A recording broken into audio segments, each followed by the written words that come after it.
Okay, go ahead. Okay. My name is Margaret Bryce, formerly Margaret Gordon, and my brother Jax Gordon served in the Marine Corps during the Second World War and was on the island of Midway when it was attacked. And he survived through, and one of the things he told me was they said, dig your foxhole extremely deep. And I have a picture of him in his foxhole standing up, being covered by the foxhole, and he was 6'4.5". So it was a deep foxhole. The young man that was in the foxhole with him was a friend, and later, after the war, became my brother-in-law and married my sister. My brother did tell me some things about the island and what went on, and things like the Marines lived in dugouts, and the Navy lived in barracks above ground.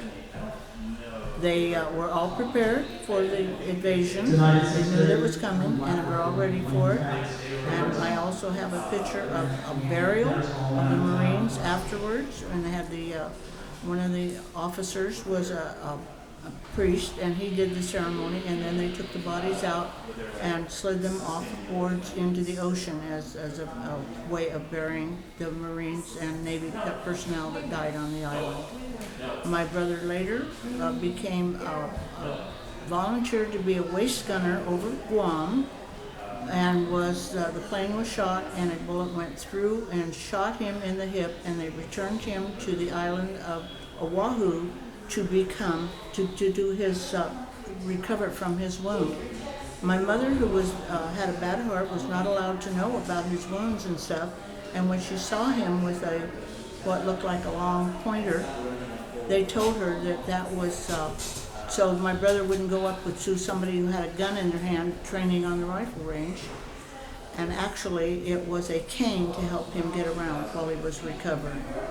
He later served in the Korean War, and then he later was in the Vietnam War also. He was in the Marine Corps for 27 years before he retired.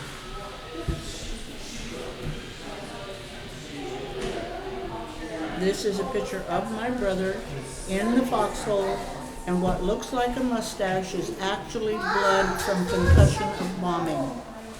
The taller one is my brother. The younger one, Charles Beach, became my brother-in-law after the war was over.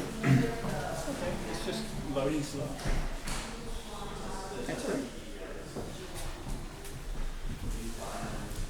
We were all extremely proud of my brother, and he is now buried in the city of Ontario in the military section. And when he came back from overseas, he met a beautiful young woman at Camp Pendleton, who was also a Marine, and ended up marrying her, and they had 2 children. His older son served in the Navy, and his younger son served in the Marine Corps. And eventually my son and my son-in-law both were Marines. A lot of history for family. Thank you for letting me do this, and I know my brother would be extremely proud of me. Thank you.